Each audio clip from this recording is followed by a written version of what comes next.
अनर्थस्य मोचकः। अगर तुम्हारे में इतनी सामर्थ्य नहीं है कि तुम घर परिवार सब कुछ त्याग करके परम वीतराग होकर भगवान में चित्त जोड़कर जीवन को भगवदानंद में डुबो दिया, सबसे बड़ी बात है सप्तज हरिभज, ऐसी सबकी सामर्थ्य नहीं होती। कोई विशेष कृपा पात्र होता है, सब बंधन तोड़ाकर भाग पड़ता है भगवान की तरफ। फिर क्या करे? अगर वो वीतराग परमहंस नहीं बन सकता तो उसको भगवत प्राप्ति कैसे हो? तो बोले गृहम सर्वात्मना त्याज्यम तच्चेत युक्तम न शक्यते। यदि पूर्ण रूप से तुम त्यागी वैरागी बनकर भगवदानंद में नहीं डूब सकते हो तो कृष्णार्थम तत्प्रियुंजीत है। श्री कृष्ण का घर है, श्री कृष्ण का परिवार है, श्री कृष्ण के लिए हम व्यापार नौकरी किसानी करते हैं, जो मिलता है वो श्री कृष्ण की ही सेवा मानकर परिवार को पोषण करते हैं, समाज की सेवा करते हैं और श्री कृष्णार्पणम मस्तु। सारे कार्य श्री कृष्ण को, सारा वस्तु सब सामग्री श्री कृष्ण की, तो तुदीयम वस्तु गोविंदम तुभ्यमेव समर्पय, तो वही गति प्राप्त हो जाएगी जो एक वीतराग परमहंस सन्यासी को होती है। पहला सिद्धांत है गृहम सर्वात्मना त्याज्यम, ये जीवन इसीलिए मिला भगवत प्राप्ति के लिए। पर तच्चेत युक्तम न शक्यते, यदि तुम्हारी ऐसी सामर्थ्य नहीं है तो तदर्पिता अखिलाचारिता तद्विस्मरणेन परम व्याकुलतेत, सारे आचरण भगवान के लिए करो, परम पवित्र भगवान की आज्ञा का पालन करते हुए धर्मयुक्त आचरण करो, घर को भगवान का समझो, घर वालों को सबको भगवान का निज स्वरूप देखने की चेष्टा करो, समस्त संपत्ति आचरण व्यवहार सब कृष्णार्पणम कर दो, रात दिन भजन करते हुए अपने कर्तव्य का पालन करो, वही फल प्राप्त होगा। अगर श्री कृष्ण के प्रति ऐसा किया तो तुम्हारे समस्त अनर्थ और पापों का नाश हो जाएगा, तुम भगवत प्राप्त हो जाओगे। संगा सर्वात्मना त्याज्या साचेत युक्तम न शक्यते, वैसे सिद्धांत है किसी का संग मत करो, असंगोहम पुरुषा। किसी का संग, महाभागवतों के संग को मोक्ष का खुला हुआ द्वार बताया गया, ये किसी में नहीं है, ये महाभागवत जन है। यहां कह रहे संगा सर्वात्मना त्याज्य, ये शरणागति की बात हो रही। पहला है सर्वतज हरिभज, सामर्थ्य नहीं है तो समस्त आचरण घर परिवार भगवद अर्पित भाव से हर कर्म कृष्णार्पणम मस्तु, नाम जप, भगवत प्राप्त हो जाओगे। इसके लिए सावधानी है, संग का त्याग करो। कैसे संग का? बोले संगम त्यजेत मिथुनावृत्तिनाम मुमुक्षु, जो मिथुन कहते हैं दो को, जो दो के संयोग से सुख प्राप्त होता है, एक आपकी रसेंद्रिय एक वस्तु, इसके संयोग से प्राप्त सुख में जो मगन, शब्द और श्रवणेन्द्रिय संयोग के प्राप्त से, शरीर और जनेन्द्रिय संयोग के सुख, रूप और नेत्रेंद्रिय, ऐसे जितना ब्रह्मा के द्वारा रचा हुआ सुख है वो मिथुन सुख है। जो स्वा से मिलता है वो भगवदानंद है, जो पर से मिलता है वो मिथुन सुख है। जब हम भोगते हैं तब सुख मिलता है, चाहे जिस इंद्री से हो। संगम त्यजेत मिथुन वृत्ति नाम मुमुक्षु, जो मुक्त होना चाहता है, भगवत प्राप्त करना चाहता है, वो शब्द स्पर्श रूप रस गंध का भोक्ता ना बन बैठे। कैसे फिर इससे निपटे? बोले भगवद अर्पित, भगवद अर्पित जीवन, भगवद अर्पित भोग, भगवद अर्पित विचार, मुक्त हो जाओगे। संगा सर्वात्मना त्याज्य, पूर्ण रूप से संग का त्याग कर दे, न विषय संग न विषयी पुरुष का संग, एकमात्र महाभागवतों का संग, भगवत प्रेमियों का संग बड़ा दुर्लभ है। साचेत युक्तम न शक्यते, यदि तुम ऐसा नहीं कर सकते तो सासद भी सह कर्तव्य संता संगम्य भेषजम, फिर ऐसा करो, जो सतमार्ग में चलने वाले व्यक्ति हैं केवल उन्हीं का संग करो, जिनके पास बैठने से भगवत चर्चा होती है, नाम जप की बात होती है, भगवत कीर्तन, भगवत गुणानुवाद सुनने को मिलता है। बोधयंता परस्परम, ऐसा संग करो, चाहे वो स्त्री पुरुष घर गृहस्थी कोई भी हो, जिसके पास बैठने से भगवत चर्चा होती, भगवत नाम, ऐसे लोगों का संग करो। सा सद्भी सा कर्तव्य, यही कर्तव्य है कि जो सद आचरण करने वाले लोग हैं उनका। पहली बात तो संगम सर्वात्मना त्याज्य, पर ऐसा करना बड़ा कठिन। साचेत युक्तम न शक्यते, ऐसा सब नहीं कर सकते, तो बोले संग करो। फिर किसका? बोले सा सद्भी, जो सदमार्ग में चलने वाले हैं, जो अपने कर्तव्य का पालन करने वाले हैं। संता संगस्य भेषजम, और कहीं संत समागम मिल जाए तब तो भौष रोग से निवृत्ति होने की औषधि है संतजन। संत समागम मिला मानो संस्कृति के चक्र का अंत हो गया। बड़े भाग पाई सतसंगा, बिनय प्रयास होई भवभंगा। भार्यादिरनुकूलश्चेत् कारयेत् भगवत् क्रियाः, उदासीने स्वयं कुर्यात् प्रतिकूले गृहं त्यजेत्, तत्यागे दूषणं नास्ति यतो विष्णु परांगमुखः। यदि आप गृहस्थी में फंस चुके हैं, अब आपको भगवत प्राप्ति कैसे हो, तो कह रहे हैं स्त्री आदि परिवार जो भी है सबको भगवत परायण होने की शिक्षा दी जाए। सब नाम जप करो। हमसे अगर तुम अपनापन रखते हो तो 10 मिनट ही सही, पर तुम नाम जप करो। भगवत प्राप्ति के लिए कैसे घर का माहौल होना चाहिए ये बता रहे हैं। भार्यादि अनुकूलस, पत्नी को अनुकूल बनाओ। अनुकूल बनाने का मतलब उसको शासन के द्वारा अनुकूल नहीं बनाया जाता किसी को, प्रेम के द्वारा अनुकूल। प्रेम की भाषा बिना पढ़े लिखे लोग भी जानते हैं, पशु भी जानता है। छोटा बच्चा है, दुलार करो प्रेम से, ऐसे पुचकारो, किलकारियां मानने लगेगा। अभी उसको कोई ज्ञान नहीं, लेकिन प्रेम की भाषा वो भी जानता है। फिर वो तो अर्धांगिनी पत्नी है।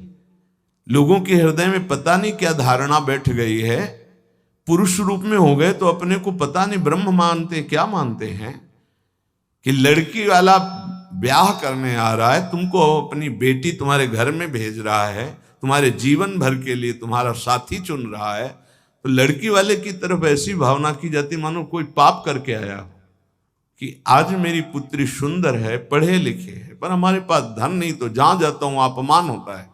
नहीं, इतने में तो नहीं होगा ब्याह। तुम्हारा केवल लड़का है इसलिए तुम इतने गर्व में हो? क्या है तुम्हारे लड़के में कौन सी खास सी बात है? केवल लिंग परिवर्तन है तो स्त्री लिंग में, वो पुरुष लिंग में, वो उसकी संतान है, वो तुम्हारे सामने झुक के दे रहा है। जो वो भेंट दे दे अपनी पुत्री को भाव से, वो बात अलग। तो वो अपने को गर्व मानते कि लड़का हो गया तो इतना दहेज लेंगे, और पर्चा ऐसे बनाते जैसे दुकान वाला व्यापारी पर्चा बनाता है, इतना इतना इतना, अब ले लो। तो ऐसे दूल्हे का हाथ पकड़ करके लड़की वाले को घर ले जाना चाहिए कि राधे श्याम, क्योंकि हमने पैसा दिया है। कैसा विचार समाज का है। तुम अपनी कमाई से सुखी नहीं होना चाहते हो, अपनी पुत्री दे रहा है, कुछ ना कुछ भाव से अपनी पुत्री को दे रहा है, तुम्हारा क्या भाव है? लड़के पक्ष वाले ऐसे गर्व में होते मानो त्रिलोक विजयी हो गए हों, लड़का हो गया तो। इसीलिए हमारे समाज की धारणाएं पापों को बढ़ावा दे रहे हैं। पुत्री हुई तो उसको किस भाव से देखा जाता है, किस भाव से? अगर लड़की न हो तो पैदा कहां से हो? विचार कीजिए।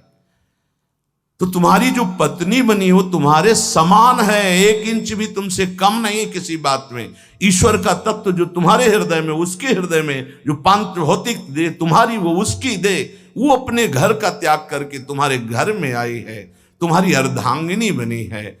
तो चाहिए कि तुम्हें प्यार के द्वारा अनुकूल, भार्यादि अनुकूल चेत कारेत भगवत क्रिया। प्रेम में बड़ी सामर्थ्य है। किसका परिवर्तन प्रेम से नहीं हो सकता है? कभी समाज में अगर ये बात समझ में आ जाए कि ये दहेज लेना नरक जाने का कार्य है, बोले अमुक ने दहेज, उन्होंने मांगा नहीं था, स्वतः अपनी पुत्री के लिए दिया था। किसी को भी अगर हमारे व्यवहार में पुत्री के साथ बहुत सी सामग्री उत्साह के साथ देने का भाव तो उनके पास है और उन्होंने दिया अपनी पुत्री को। तो आपने मांगा तो नहीं, वर पक्ष ने मांगा तो नहीं, आज बेचा जाता है। कैसी समाज की दुर्व्यवस्था है, ना सत्संग सुनते हैं, ना शास्त्र समझते हैं। तो बच्चियों के प्रति कितना निकृष्ट भाव आ गया कि एक गरीब आदमी की यदि लड़की पैदा होती तो माथे पे हाथ रख करके सोचता है कि मेरा दुर्भाग्य, कोसते हैं कि तूने लड़की क्यों पैदा की। अरे अगर हमारी मां नहीं होती तो हम कहां से प्रकट हो जाते। वो मां है, वो दैवी शक्ति है जो प्रकट हुई है।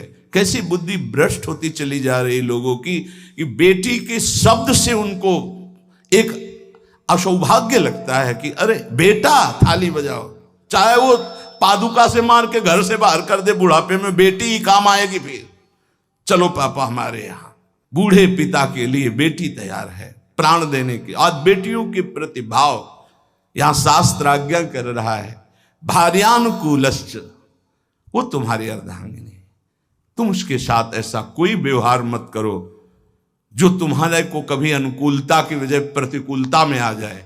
और आप ध्यान रखना, ब्रह्मा जी बहुत चतुर हैं।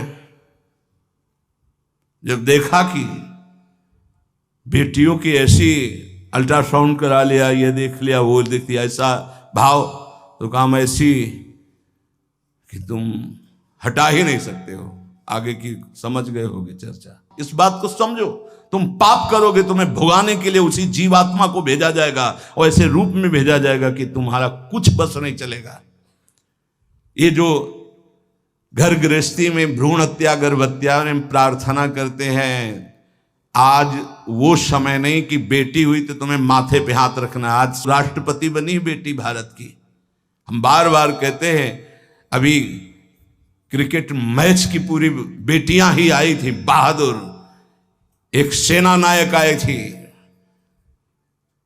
होश उड़ जाए उसकी दृष्टि मिलाने में। ये शेरनी भारत की दैवी शक्तियां है। ये कैसा विचार बन रहा है।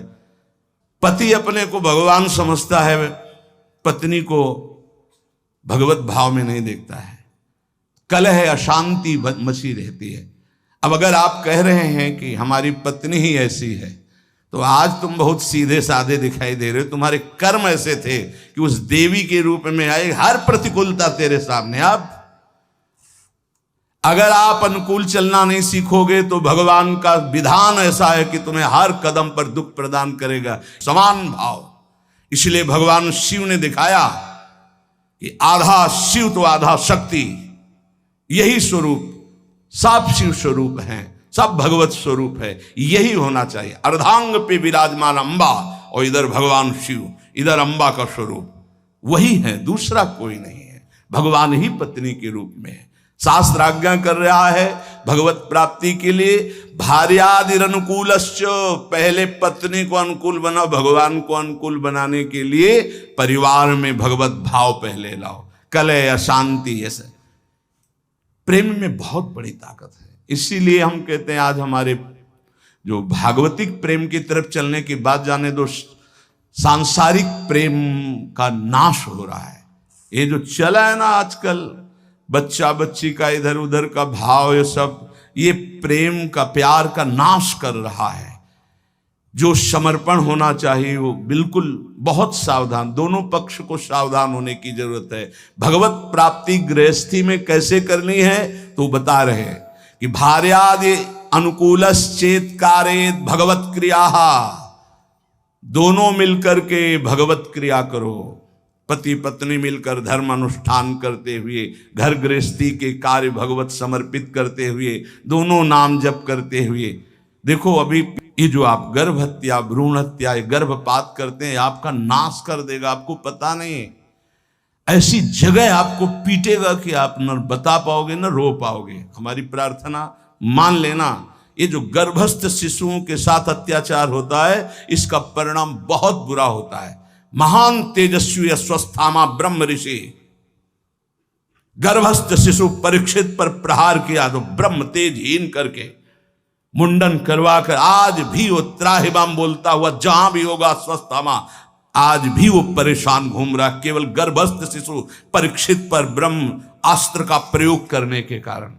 और आप तो प्रयोग के, आप तो मार देते हो, आप नष्ट कर देते हो। सत्संग में आए इसलिए सबसे प्रार्थना है, अगर गर्भ हत्या किए तो उसका प्रायश्चित कर लो, और भूल से भी आगे कभी ऐसा मत करना, संयम से रहो।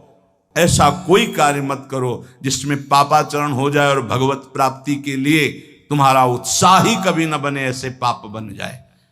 भार्यादि अनुकूलश्च, ये हम इसलिए कि कई घटनाएं देखे। हम निमुआ घाट कानपुर में गंगा के किनारे, प्रायः जहां एकांतिक घाट होते थे तो वहां व्यवस्थाएं, जैसे जो है आश्रम है तो एक भिक्षा मिल गई, दूर कुटिया कई बनी हुई संतों की खाली है, तो कुछ वर्ष वहां रह जाते थे, वहां रुके। तो आसपास के बड़े जो वैष्णव प्रवृत्ति के थे, भक्त प्रवृत्ति के थे, वो प्रायः संतों का संग करने आया करते थे।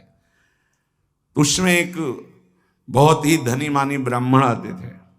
एक दिन वो अपनी बेटी को लेके आए तो ऐसे जली हुई पूरी आधी थी, आधा बहुत सुंदर स्वरूप था, आधा सब जला हुआ।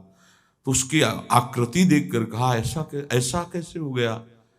तो उन्होंने कहा कि ये जितनी इधर सुंदर है ऐसे पूरी सुंदर थी, खूब हमारे पास धन था। उस समय बताया शायद है कि 30-35 वर्ष पहले ब्याह किया था रुपया देके खूब। पर वो लोग ऐसे लालची निकले कि एक बार ब्याह के बाद जब दोबारा हमारी बेटी गई तो उन्होंने दहेज के लिए सूचना भेजी। उस समय मोबाइल तो था नहीं। फिर हम गए, जो कुछ बना फिर दिया, पर उन्होंने, उन राक्षसों ने बख्शा नहीं। हमारी बेटी को चारपाई में बांधा, मिट्टी का तेल छिड़का और आग लगा दी। अर्थ के लोभ से आग लगाई तो भगवान की ऐसी कृपा, जहां गांठ थी वहीं से आग प्रारंभ हुई, जो रस्सी की गांठ थी। अब जलने वाला चेष्टा फौरन खुल गई, तो जीना के पास ही चारपाई में जीना में चढ़ गई, चढ़ के बगल वाले घर में ऐसे छप्पर में कूद गई और नीचे गई तो वो उनके बड़े भाई का था, जिस भाई का लड़का ब्याह हुआ था उसके बड़े भाई, उनके पास राइफल था।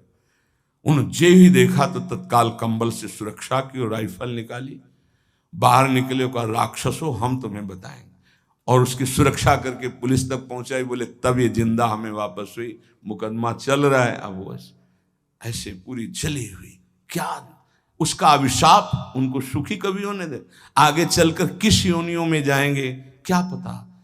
ये भावनाएं हटा देनी चाहिए। तुम्हारी दासी है, ऐसी भावना नहीं रखें। हाँ, पत्नी को भाव रखना चाहिए कि मेरे प्राणनाथ भगवत स्वरूप हैं, मेरे पति हैं, तो ऐसे ही पत्नी के प्रति भी भाव रखा जाता है। ये मेरी अर्धांगिनी है, मेरी प्राण प्रिया है, इसका सर्वस्व अधिकार है हमारी संपत्ति पर, हमारे ऊपर। हम अगर कोई भी कार्य करेंगे तो इससे सलाह लेकर करेंगे, दोनों मिल करके।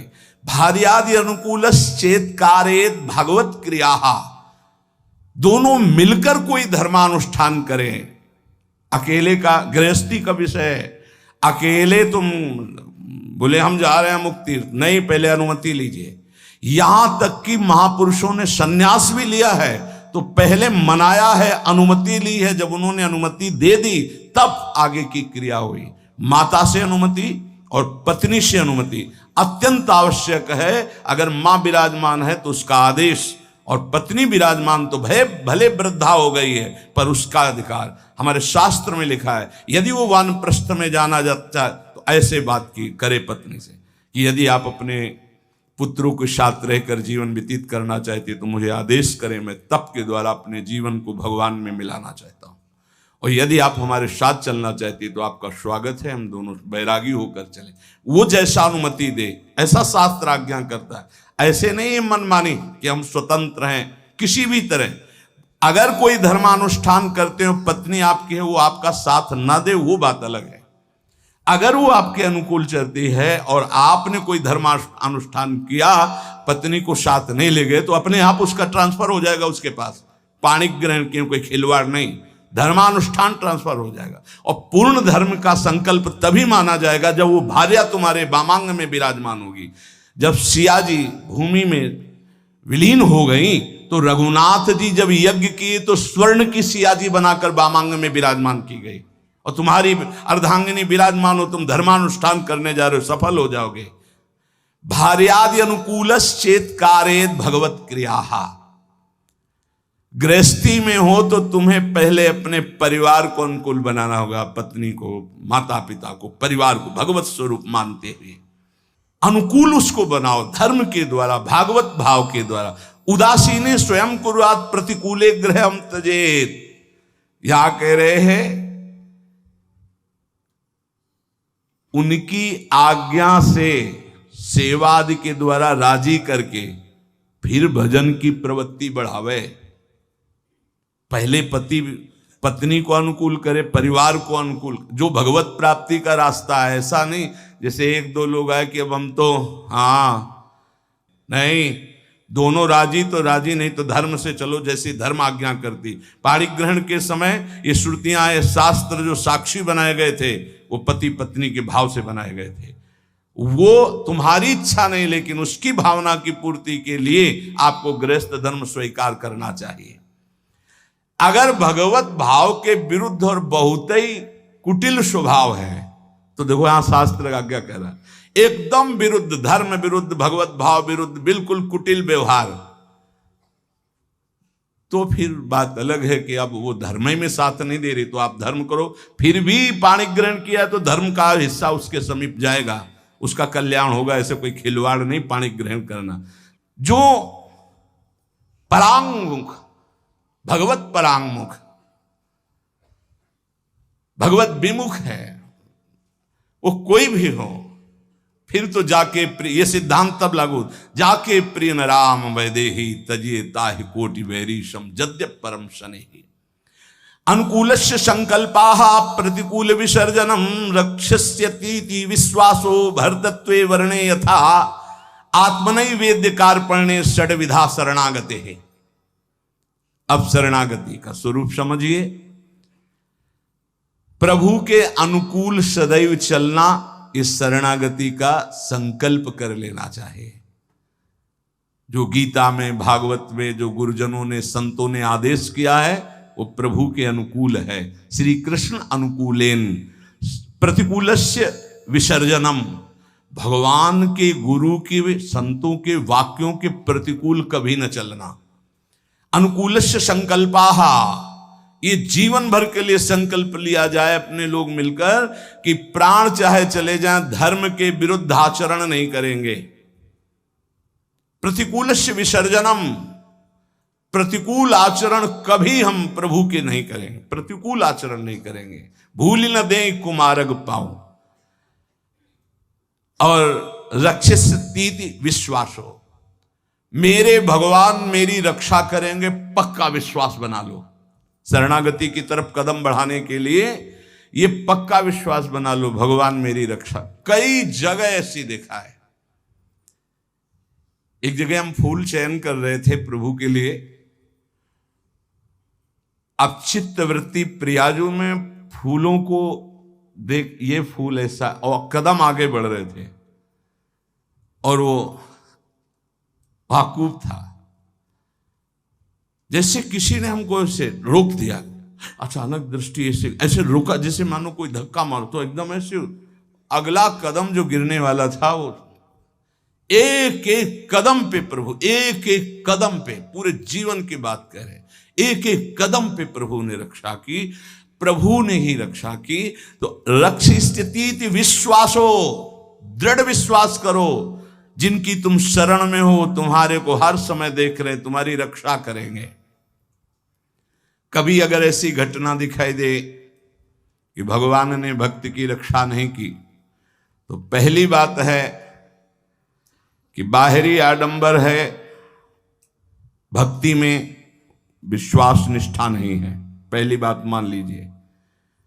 बाहर से कभी कभी इतना लुभावना स्वरूप होता है कि हनुमान जी जैसे परम ज्ञानी भी लुभायमान हो जाते हैं। जिस समय वो राम राम का कीर्तन कर रहा था, संत भेष था, पर्णकुटी थी, सरोवर था, बिल्कुल फिट ऐसा लग रहा था, जन्म जन्मांतरों से ऋषि ही है, वो है कालनेमी राक्षस था ना। हनुमान जी जैसे परम ज्ञानी प्रभावित हुए कि नहीं हुए? जाके प्रणाम किया, बोले मैं बैठे बैठे देख रहा हूं अब रावण का पार्षद, उसको पता है युद्ध हो रहा है, बोले राम रावण युद्ध हो रहा है। महाराज आप, मुझे पता है आप संजीवनी बूटी लेने जा रहे हैं। अरे महाराज आप तो त्रिकालज्ञ गए। बोले हाँ, तुमको भी त्रिकालज्ञ बना सकता हूं। महाराज आदेश करो। बोले नहा के आओ, गुरु मंत्र दे रहे हैं। बिल्कुल भोले भगत की तरह हनुमान जी महाराज है। स्नान करने गए तो रघुनाथ जी ने प्रेरणा करी मकरी को, जब पकड़ा हनुमान जी को, हनुमान जी ने मुष्टिका का प्रहार किया तो वो देवी की रूप, अप्सरा के रूप में प्रकट हुई और कहा ये राक्षस है, भगत नहीं है। अच्छा, बोले कालनेमी राक्षस है, केवल आपको भगवान के सेवा से विमुख करना चाहता है, क्योंकि ये किसी भी तरह रात व्यतीत हो जाए ऐसा।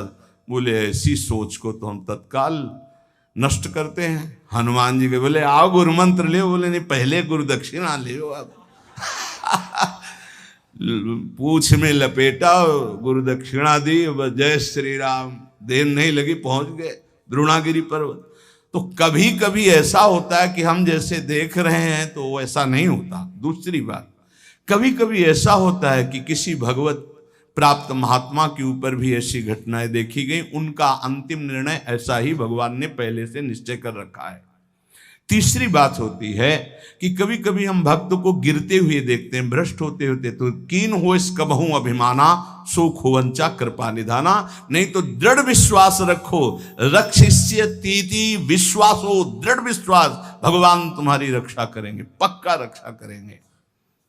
कई जगह ऐसे जीवन में भक्तों के आते हैं जहां भगवान स्वयं रक्षा करते थे, स्वयं देखा बिल्कुल कि साक्षात भगवान ही है। नहीं, इस समय कैसे हो सकता था। कई ऐसे हजारों घटनाएं। और भर्तृत्वे वर्णे यथा, जैसे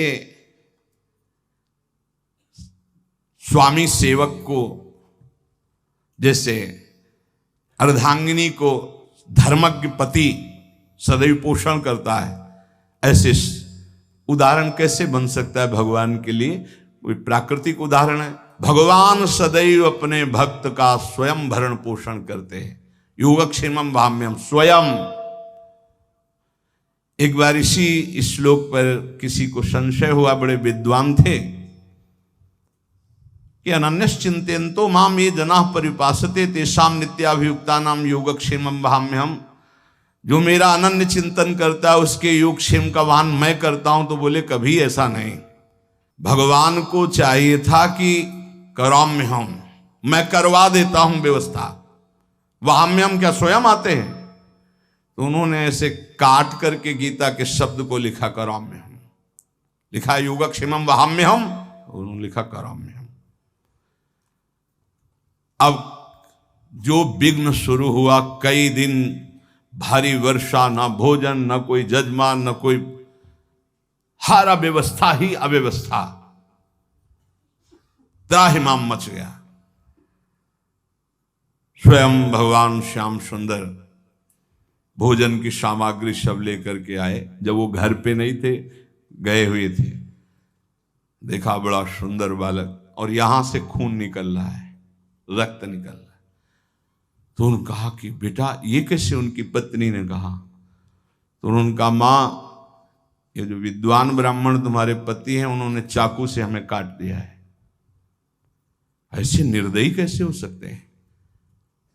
तुम किनके बेटे हो, कौन हो? बोले मत जानो, मैं आपको भी और आपके पंडित जी को भी बहुत प्यार करता हूं। ये लो सामग्री, कई दिनों के लिए ऐसी सामग्री, और ये लो रत्न रख दिया, इन्हीं से खूब खाते पीते रहना। उनको बता देना कि ऐसे अपराध न किया करें। जब पंडित जी लौट के आए तो उनके अर्धांगिनी, तुम इतने निर्दयी हो गए हो, तुमने इतने सुंदर सुकोमल बालक के भाल पर चाकू मार दी, पागल हो, पागलों जैसी बात कर। बोले विश्वास करो, देखो ये सामग्री, रत्न आदि वो रख गए हैं।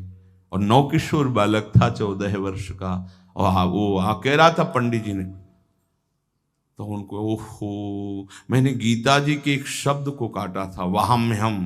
ओ प्रभु मुझे क्षमा करो, मुझे पता नहीं था, हम तो शब्द समझ रहे थे, गीता जी तो साक्षात आपका अंग है, वांग्मय स्वरूप है। और आज मुझे पता चल गया कि आप वाह्य हम स्वयं करते हैं, कराम में हम किसी को भेजते नहीं, स्वयं आते हैं। हम पहचान नहीं पाते, श्री कृष्ण स्वरूप में आते हैं।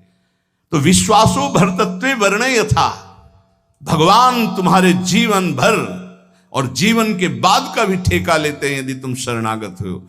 आत्मनि वेद्य कार्पण्य, आप अपने आप को समर्पित कर दो भगवान की शरण में और दीन हो जाओ, दैन्य भाव, दीन हो जाओ। दीन का मतलब वास्तविकता से देखो, हम कुछ नहीं कर सकते। हमारे भगवान हमको मनुष्य दे दिया, हमको सत्संग दिया, हमको नाम जपने की प्रेरणा दी, हमको नाम मिला, नाम की सामर्थ्य जागृत हुई, भगवत प्राप्ति हुई। सब में केवल भगवान की विशेष कृपा ही कृपा। सर्वसंग परित्याग, असमर्थ हैं तो साधु संग तुम्हें समर्थ बना देगा। भगवत सेवा के अनुकूल भाव पदार्थ ग्रहण करो, प्रतिकूल पदार्थों का, भावों का, व्यक्तियों का त्याग करो। परिवार को अनुकूल बनाने की चेष्टा करो, पत्नी पुत्र आदि से वैर विग्रह झगड़ा आदि मत करो। भाग करके कहीं जाने की जरूरत नहीं कि हम परिवार त्याग दिए। पहली बात, वहीं रहकर भजन।